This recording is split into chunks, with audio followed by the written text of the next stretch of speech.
Classroom, a brand new series where we have candid conversations with MICA's diverse and illustrious faculty. I'm your host, Kasturi. And this is your host, Pallavi. Today, we're delighted to have on Professor Ruchi Tewari, Associate Professor at MICA. With over 20 years of teaching experience, Dr. Tewari's professional focus is in the applied areas of communication. Dr. Tewari has to her credit over 40 publications, including research articles, chapters in edited books, and newspaper articles. We'll get to know a bit more about her. We're so glad to have you here, ma'am. Equally, and maybe a little more of a pleasure for me. Always a joy to talk to students. So we're getting right on with the first question. We live in a world where clutter-breaking is a popular buzzword. So how do we utilize strategic communication to cut through the noise? Okay, so seems like a very jargonized aspect of a clutter breaking, etc. Strategic communication just helps us get down to basics, and I'll take you back there. Just let's get to the basics. And these are things which are probably so commonsensical that they now have become strategic. Very simply, in class and to wherever I talk to student groups, there is this self-created triangle which I use, which I call the ROC triangle. It is the ROC triangle. And it's a filter that I use to sieve out clutter, very simply for me. And therefore, it's a triangle, 3 sides. On each side, on one side of the vertices, one of these 3 sit. I have my receiver sitting at one end, my context, and my objective. As plain as that. Access and assess every communication against this receiver, objective, and context triangle. And what you'll find is, you'd find yourself really consuming only meaningful content because you'd say, does it serve my objective? If it doesn't, why am I wasting my time there? And additionally, and this is the more responsible bit of it, probably we'll be making more thoughtful communication, content that we are churning, which is often free and therefore garbage, which is what you call clutter. We'd likely be creating more impactful and result-oriented content. So simply, I call the ROC, receiver, objective, and context. Look at things through that. There's nothing strategic about it. Common sense, and that's the most strategic thing. Yeah? Yeah. You've touched upon, actually, I think we've discussed this in class as well. And I'm glad we've, managed to come to some of the things you teach us in class, because one of our favorite parts of the course you teach, strategic communications, which we had in our first year, is the session where we discuss the fundamentals of storytelling. I know that resonated with a lot of MICANs. We keep talking about, how we are at the forefront of storytelling and how to use storytelling effectively. So we'd like to know if you have a favorite anecdote around the application of storytelling that would be a good teachable moment for our students. Okay, so yes. So let me kind of now actually liberate you all from being students in a course to being fellow citizens and human beings in this journey of life. Yep. And my favorite story, very honestly, is me, myself. So I spend and dwell a lot of time with myself. So I call this story Finding Ruchi, just to make it very basic. And therefore, what you will do is, and this is what happened to me. So this is my story of life. I just felt, and this is what I realized very closely, is that I didn't seem to bother too much about finding myself unless I found myself in a situation where I was lost. And therefore, I felt that it's time I find myself. And this happened to this 22-year-old girl who was born and raised as a complete spoiled child. Pampered girl, callous, just free to make dangerous mistakes. And at the age of 22, this girl finds herself married into a simple, educated, systematic, very loving family. And what this girl had bargained for in this marriage was she'd actually quit a glamorous job in Delhi, a pack of wild, crazy friends who did all sorts of nonsensical things to come to this very systematic, organized family. This family lived in, and I'm being kind when I say this, lived in an extremely dull and very simple city called Ahmedabad. So working in a 5-star hotel to coming to a place which had no 5 stars. I was like just at a loss. It was a lovely family. The only thing missing was nobody had any plans for this girl. And this girl had nothing to do because she didn't know the local language. She didn't have friends here. She didn't have relatives here. So gently making a conversation with this extremely wise, still very young man, her husband, she said, boss, what am I to do now that I'm here? Because I had to find myself. And he went out and said, sweetheart, do whatever you want to. I assure you, I'm going to be helping you through and through. All your best, buddy. So I was like, which means I had to think, and this girl had to think ground up. All that life of 22 years, you'd lived with peer pressure. So you did what your peers wanted to do. I'd lived with a large family. So half the energy was spent in rebelling. Both my anchors were lost. No friends, so no pressure. No family to rebel against because everybody seemed to be just agreeing to everything. Boring, ridiculous. Spent the first 5-6 months saying a bye-bye and a hello to everybody, but that was not life. I just knew at that time that there was more that I had to do with myself. And that's when this journey of self-discovery started. And that's why I always tell all my students, don't just get lost into this jiffy of living, but just live a life. And 29 years now gone down, I talk to you as an educator who's interacted with over 10,000 students, clocked 1,500 plus training time, so many academic papers, mother to 2 grown-up boys. I play PS4 with them. I'm a moral and a career counselor to them. I'm a dependable daughter-in-law, fun companion to my husband. I ride bikes with him. I'm doing yoga and meditation with him. But it all started primarily because there was this journey of finding myself. And today, as I talk to you guys, I swear I can tell you that I have just started. I'm so looking forward to inviting all of these gang of people to the first exhibition of my paintings that I put up, to maybe my dance performance that I make after 4 years, to read out my stories and poems to this group of people to whom I serve self-cooked continental meal. So I largely try and do this, and here, this is what I love it. I just think that I live each day of my life as if it's an opportunity to write a page in my own autobiography. And in this autobiography, I'm the hero and I write it. So this little story that I tell you is just about beyond what we've learned or done, but it's just about getting inward to talk to yourself, find your objective in life, stand up for your mistakes, smile, brush yourself up and say, okay, buddy, move on. It's the new page to a new autobiography that I write, and you can edit it all backward and forward. These lessons, though you say are beyond the classrooms, are very important lessons to actually have in life and push forward and constantly reinvent yourself. That's something each one of us should always try to aspire for. So yes, just live your life like you're writing a story, and therefore storytelling sessions are so personally closely my favorite. Yeah, I also love the idea of like being the editor of your own book. I think when you view life through that lens, you feel a lot more in control of what's happening, even though it's so hard to ever know if you're in control of what's happening. I think that's a good way to calm ourselves down when things seem crazy. True that. So we learned a few key tenets from you in our classes of strategic communication. We would mention a few of these, and we would like to hear your thoughts on why these often heard phrases or words are so important to be an effective communicator. The first one would be brevity. Yeah, so I think the less said, the better is what I would talk about brevity. And you did my job as you opened the first question, and I remember you were talking about clutter-breaking. So the solution to that is brevity. And let me put the cherry on the cake. The attention spans are dropping. So it leaves you with no, and you can use the beep there, but no really option but to be really crisp as you talk. And more importantly, I'll connect it back to the ROC. Get your objective clear.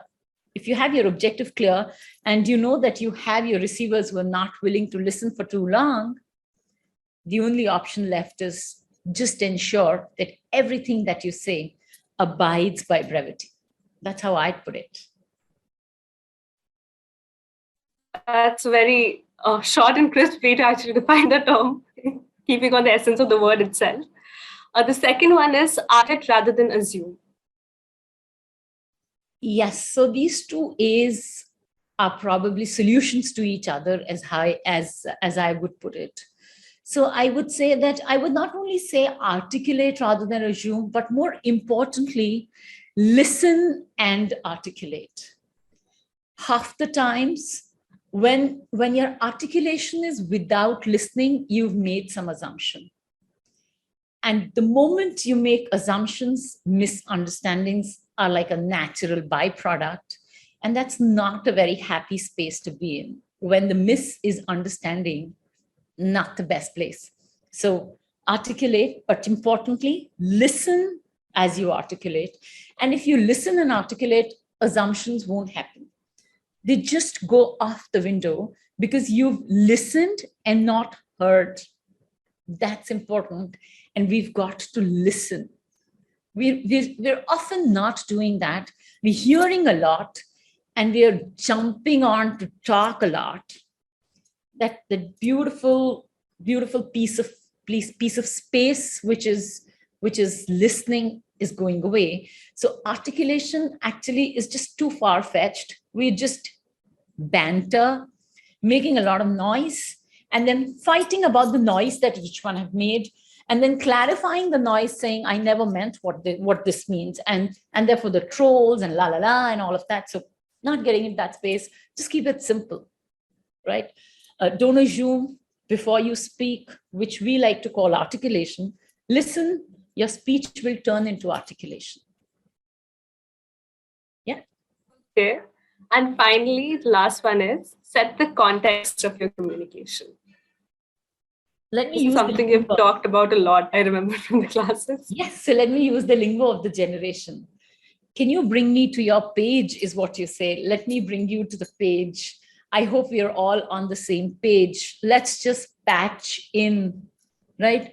Dude, tell me where we started from. It's just that. So setting the context is simply paging in all of us on the same plane.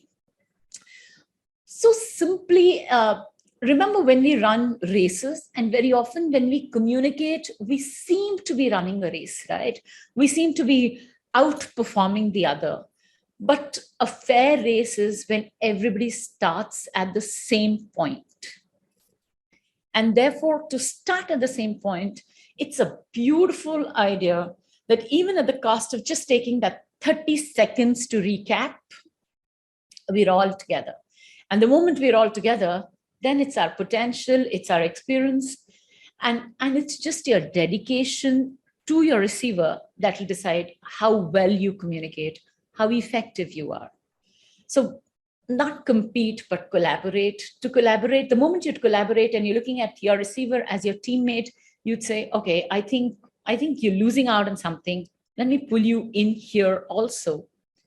So dude, just patch in. That's it. Yep. Yeah, I think those are three fundamental just guiding principles we can keep in mind to be better, more effective communicators. I want to move on to the next question. And I actually have an anecdote from one of our classes to support this question. Okay. So one of the things you focus on in our class is not just written communication, but also verbal and physical communication. With our presentations in your class, always involving not just an in-depth analysis of what we presented and what we spoke, but also our body language and our tone. And I remember when we presented this to you in our class, one of the things you told me was you're leaning into the screen and talking so fast as if you won't get a chance to speak. And you need to make sure that you feel comfortable enough that that doesn't happen. You need to know that no one's going to take away your chance to speak. And that really helped me when we started recording podcasts as well. So what are some of your top tips for an effective presentation that you think our audience could leave this podcast with? So that's a big one, right? You're asking me to just give away the mantra, so to say. So just allow me this little time. Okay, so here is how I would put it. So now we communicate in the absence of the communicator more often. So we are either listening to podcasts where the person is absent, we are chatting when the person is absent. But strangely, and this will be true to most of you, and I'm sure it will resonate with a lot of you, we still like to make images of the person, right? So when I'm chatting, I'm assuming that, is the person smiling at that time? Does this amuse the person? When I think of my audiences listening to this podcast, I would just wonder, are they hooked in? And probably they'd be wondering, where and how would Pallavi be and Kasturi be and Ma'am be and all of that. And therefore, those images that we create clearly means that there is more to speaking, more to presenting. It gets accentuated when you are physically watching someone present. There's so much more, and suddenly words seem to become so incidental. In that end, my key words, let me kind of put it in so here it is. Yes, so I put it as, again, your generation. You're a generation of reels, right? A reel generation. So I would say just relax for that hour. The second E is get the energy there. Another E is for the eye contact. And the L is just lean beautifully towards your audience so that they feel that you are connected, but you don't overwhelm them. So reel is what I would leave you with. Relax, have the energy, make the eye contact, and lean gently to your audience so that they know that you are there. That's an open, that's a confident, positive communication that you will make. Whether you're talking, even when you're talking, just pull that energy up. Relax a little, easy. There's nothing going away from this world. It's a long, beautiful life. We live it all together. Make that eye contact, even with the audience who's absent entirely, even if you're doing a podcast, and lean a little forward to express your openness. And yours is the world, my man, my child. I think that's a wonderful mnemonic for us to keep in mind. And I love that you connected it to our generation. That's so cool. So we have a student question from Sanjot Chitre. She asks, you've often mentioned how tough the life of an academic is. So what was your reason to get into academia and teaching? It was not even a choice. It wasn't a choice. It was a compulsion. And so simply a compulsion, like I mentioned earlier, I worked in a 5-star hotel in Delhi and got to a city where there was no 5-star hotel. So hospitality as an industry was out for me. I was like a loose-headed, arrogant, lost youngster, 21, 22, no focus in life except having fun. Just as simple. Every morning I had to get up to just have fun. And I told you I came to a city which was gently put dull. So there were no moments of fun. So the option left for me was to keep myself engaged. And therefore I got on to study. And the only subject I could study was English literature because that was the only subject taught in English. Otherwise, psychology was my first love, but I opted for the second love for language reasons.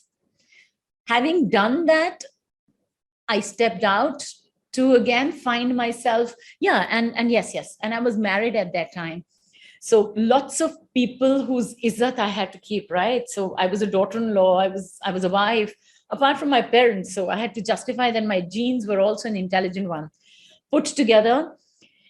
And I didn't like being home too much. So I spent a lot of time in the library. And then I'm an extremely hugely competitive, so I had to prove myself that people not from this part of the country are extremely intelligent. And I had to give back to all my teachers, and put together, I found myself in the list of the top 3-4 students in the university, which gave me an admission to an MPhil program with no entrance exam, which means I just found myself into that space, which was just created for me. And then I'm my daddy's real loving daughter, and he's my hero. And the only thing that man's taught me is, better do whatever you want to do in life, but just kind of really do it well. So something which I was not, I mean, I always thought academics was boring. I always thought academics was just not me, so pedagogic and so old world. I thought, okay, now that I'm doing this, let me just do it well. And it seemed that after a while, I just began to enjoy, because initially when I started to teach, my students some were older than me and some were my age. I told you I was competitive, so I studied more than them to prove that I knew more than them, which means I enjoyed more than them, which means after a while, I just got better at things. And then after a while, very honestly, it was like an arranged marriage where I fell in love with the profession. That wasn't my choice, but I got into it because I got into it. It was just one of the options. And since then, it's been happily ever after. And I'm sure I'm going to retire like an academician, or probably just never retire. Just never retire. So that's it is for me. Yep. That's such a sweet description of calling it an arranged marriage. Yeah, it was so. It is so. It is so. Yep. So I'm glad we got some love, that candid stuff out from you, because we want to dive a little deeper. We want to get to know you beyond the classroom. And some of the next questions in our rapid fire section are aiming towards that. So what will happen is Kasturi and I will go back and forth asking you. If you really want to dive into a question, you can, but we're looking for really short, snappy answers. Brevity with an exclamation mark. Oh, yes. So we'll just begin. Good. I'll start off with the first question. A hobby of yours that might actually surprise the students. Biking. Oh, okay. This is something I think we want to know more about. We want to know more. Never mind. We had a rule about keeping it short. We don't care. We want to know more. So when I bike, because I told you I am very competitive, and my husband got this bullet, and my husband's a big man, like 6, etc. So he always treats me like that, nobody there. And I was like, dude, just give me one chance. Just tell me how to go about it. And I love driving. So I know the clutch and the gear bit. He said, I'm not taking a ride along with you, but you'll have to do it by yourself. I said, there you go. He just told me, and that is like, it was love marriage then. Just love the idea. It's that breeze that hits you. That's just so much fun. You want to go more there. And that's exactly what happens when I'm driving as well. It's just me, the wheel, the road, and then it's us. And then it's harmony, it's peace. It's just beautiful that way. So I love that. Just love that. That sounds so exhilarating and also calming somehow, even though it's so high activity. It's actually not high activity, because then you're in a zone, right? So maybe the speed is high, but very honestly, I don't drive too fast, but I can drive long and very safe. So I love that bit. My children love to say that, Amma, if you have to barter us, I think the Jeep will get a chance before us. If you have to send somebody off, you pack us off than the Jeep. And I don't deny that very often, because I'm not too sure of my loyalties, really. Oh no. Speaking of loyalties, we want to know, is there a favorite spot you have on the MICA campus that you feel loyal towards? My cabin. I love it. Totally Love it. But one reason I would love to talk about it, one reason I love my cabin also is there's a lot of energy that I see in the students as they walk from the hostel to the classroom.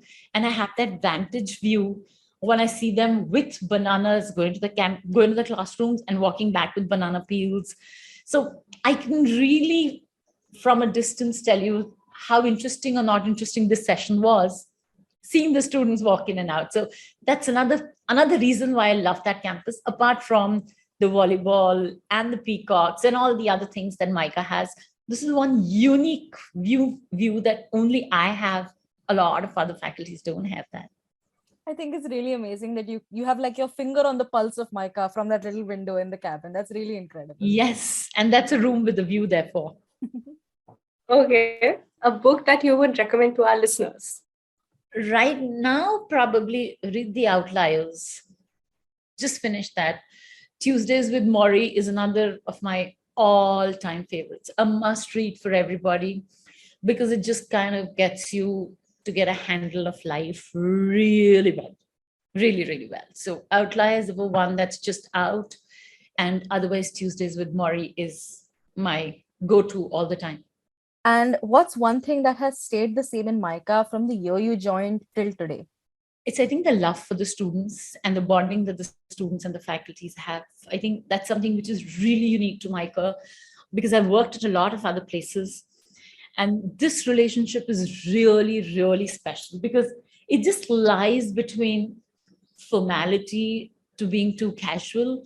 And therefore, it's genuine appreciation and desire to get the best of each other and to pour in the best in each other, because I really feel a lot of my students have added immense value to me.